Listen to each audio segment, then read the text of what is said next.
ইস I রে।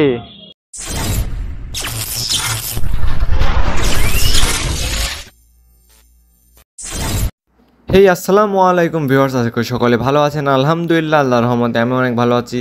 তো আজকে যাচ্ছি বাসার দিকে, গেছিলাম হচ্ছে চাকল বিলের দিকে, ওই সাইডে গেছিলাম অ্যান্ড ওইখান থেকে বাসায় যাচ্ছি। তো এই বাসায় যাওয়ার দিকে এই নাজিরপুর মোড়ে একটা দুর্ঘটনা ঘটে যায়। তো চলুন সেটা আপনাদের সামনে লাইভ দেখাই। সামনে আমার এক্সাম, তাই জন্য রেগুলার ভিডিও ছাড়তে পারি না। অ্যান্ড কি এই সময় সময় ভিডিও করি, বাট ভিডিওগুলা তেমন মনের মতো হয় না জন্য ছাড়ি না। আর যদি আমি টাইম পাই তাহলে আপনাদের জন্য বেশি বেশি করে ভিডিও আপলোড করব। তো প্লিজ যারা যারা সাবস্ক্রাইব করেন নাই তারা অবশ্যই সাবস্ক্রাইব করবেন। অ্যান্ড যারা ফেসবুক থেকে দেখছেন বা অন্য কোনো প্ল্যাটফর্ম থেকে দেখছেন, টিকটক, তারা অবশ্যই ফলো করে দিবেন। আর বেশি বেশি করে শেয়ার এবং লাইক করবেন, যেন আপনার একটা লাইক কিন্তু আমার জন্য অনেক গুরুত্বপূর্ণ। আরও বেশি বেশি নতুন ভিডিও বানানোর আগ্রহ জাগে, তাই জন্য সবাই প্লিজ সাবস্ক্রাইব করেন। मुझको तो देसी तना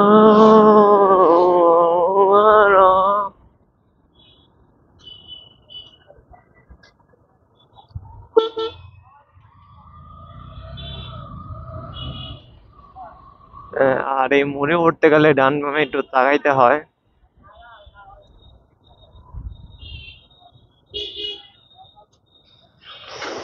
ইস আই রে।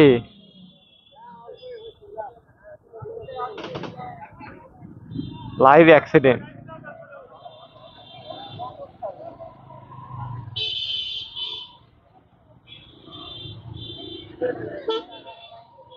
আসলে তাদেরও কিছু করার নাই।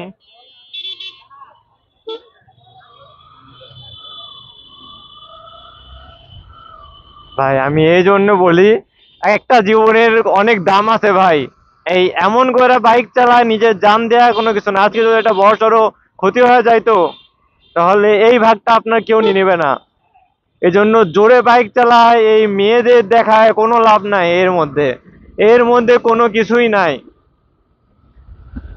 একটু নিজের নিজের না হয় বললেন যে নিজের জীবনের দাম নাই, কিন্তু আপনার বাবা মা আপনার জন্য কত করে বুঝছেন, সেটা একটু অন্তত খেয়াল রাখেন।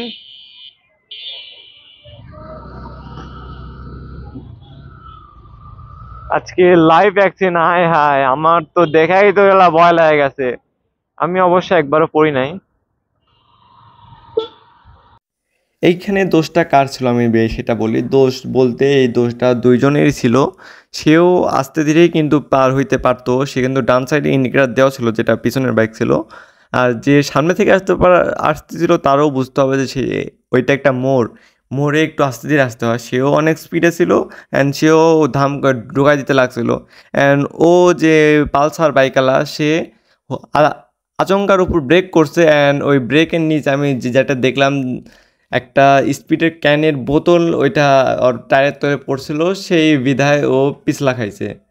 অ্যান্ড এই হয়েছে কাহিনী। আর আপনাদের আরেকটা কথা বলি যে এই জিনিসপাতি খায়া আপনার এই রাস্তায় ফেলবেন, একটু রাস্তার সাইডে ফেলেন। রাস্তার মধ্যে ফেললে এই দেখা যাচ্ছে ব্রেক টেক ধরতে লাগলে অনেক কষ্ট হয়। তো সবাইকে একটা কথাই বলবো যে সবাই রাইড সেভ করবেন, সবাই আস্তে ধীরে চালাবেন, সবাই একটু নিজের খেয়াল রাখবেন এবং মানুষেরও সুবিধা অসুবিধা দেখবেন।